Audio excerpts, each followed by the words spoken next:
தேசத்திலிருந்து எங்க வெள்ளிசையை கேட்பதற்காக ஓடோடி வந்திருக்கிற ஐயா டொனால்ட் ட்ரம்ப் ஐயாவுக்கு வணக்கம்.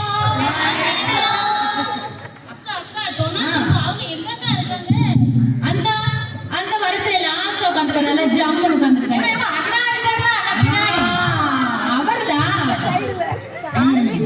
அக்கா அக்கா இந்த ஆர்வமா நம்ம வெள்ளிசையை பார்க்க வந்திருக்காங்க. அவங்கள பார்த்தீங்கன்னா வரவேற்க மட்டும் போதுமா? ஒரு பாட்டா பாடி வரவேற்றுவோமாக்கா? பாடிடுவோம்.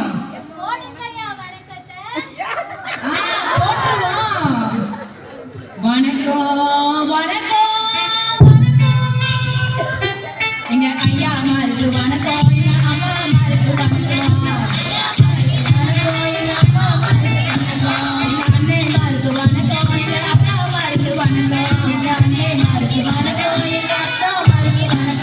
தாத்தா பாட்டிக்கு வணக்கம், என் தம்பி தங்கச்சிக்கு வணக்கம், தாத்தா பாட்டிக்கு வணக்கம், என் தம்பி தங்கச்சிக்கு வணக்கம்.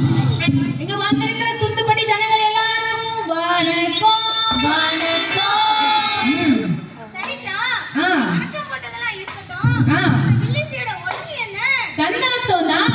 பாடிடுவோமா? தந்தனத்தானே? ஓ பாடிடுவோமே.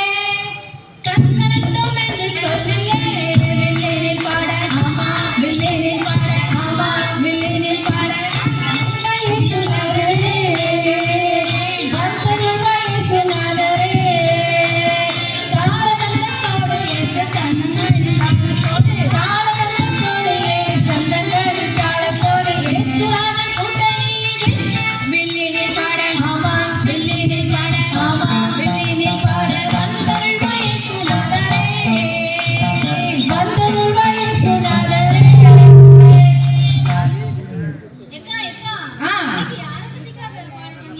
அதுவா சொல்றேன்.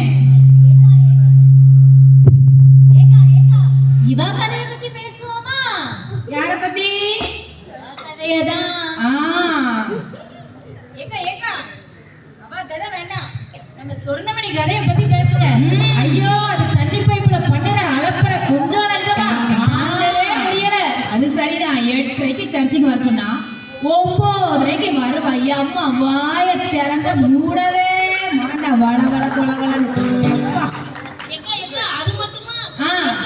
இடமே இருக்காதுடா. 9 மணிக்கு வந்து இடிச்சுக்கிட்டு இருப்பாங்க.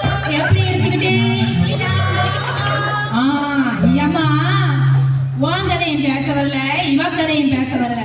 2000 வருஷத்துக்கு முன்பதாக இந்த உலகத்துல குழந்தை பாலகனா பிறந்தாரே இயேசு சுவாமி, அவரை பத்தி தான் பேச வந்திருக்கிறேன். அப்படியாக்கா? பாட்டவே பாடி சொல்றேன். இங்க வந்து எல்லாத்துக்கும் கேட்கிறதுக்கு ஒரு இன்ட்ரெஸ்டா இருக்கும். பாடிடுவோமா? ஏசாயா வாக்குப்படி சாமி நடிமகத்தை துணித்தாரே துணித்தாரே இயேசு பாலகன், துணித்தாரே துணித்தாரே மானுவேலன். ஏசாயா வாக்குப்படி சாமி நடிமகத்தை துணித்தாரே துணித்தாரே இயேசு பாலகன், துணித்தாரே துணித்தாரே மானுவேலன்.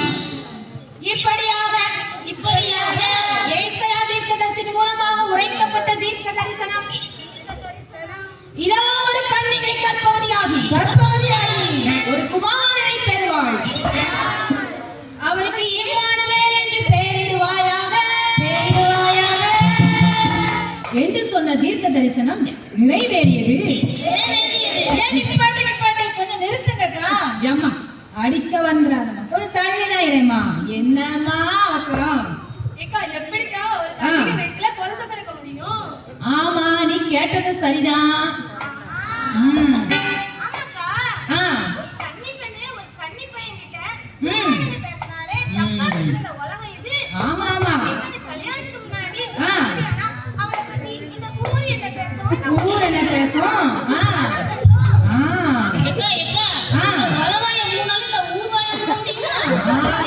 ஊர் வாய கூட முடியுமா?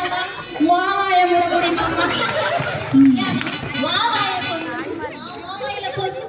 ஆமா ஆமா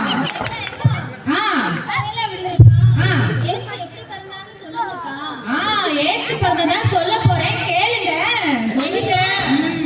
மரியாள் இருந்த வீட்டிலே தேவதூதன்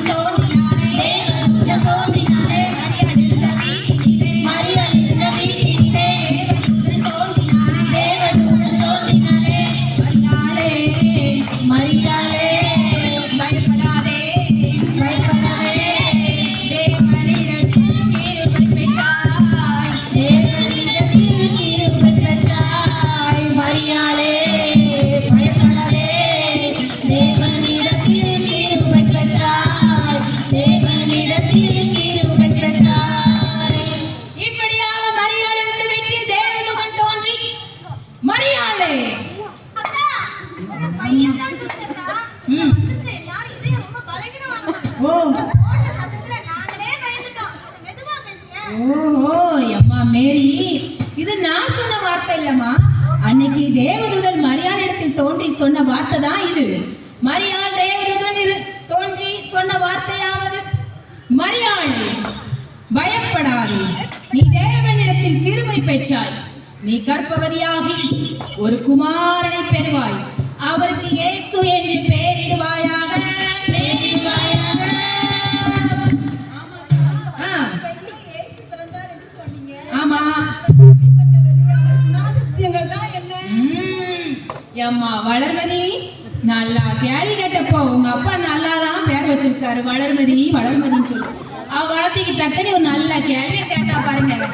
இயேசு எப்படிப்பட்டவர், அவருடைய குணாதிசயங்கள் என்ன சொல்லி கேட்டிருக்காங்க. சொல்லுங்கக்கா, சொல்லுங்க கேட்போம். ஆரம்பிச்சிருவோமா?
மரியாள் வயிற்றில் பிறந்த இயேசு கிறிஸ்து அவர் பெரியவராயிருப்பார், உன்னதமானவருடைய குமாரன் எனப்படுவார். கர்த்தராகிய தேவன் அவருடைய பிதாவாகிய தாவீதின் சிங்காசனத்தை அவருக்கு கொடுப்பார். அவருடைய ராஜ்யத்துக்கு முடிவிராது. மரியா, இப்படிப்பட்டவர் ஒரு ராஜ அரண்மனையில ராஜ மரியாதையோட கண்டிப்பா ஏசி ரூம்ல தங்க தொட்டில தானே பிறந்திருப்பாரு. தங்க தொட்டிலையா பிறந்திருப்பாரு? வெளிநாட்டுல பணக்கார வீட்டுல பிறந்திருப்பாரு. நம்மள மாதிரி கவர்மெண்ட் ஹாஸ்பிட்டலே பிறந்திருப்பாரு. ரொம்ப கொடுத்து வச்சவருக்கா. ஆமாக்கா. ஆமாமா. ஏசப்பா நல்ல அடுக்குமாடி கட்டிடத்துல நல்ல ஏசி ரூம்ல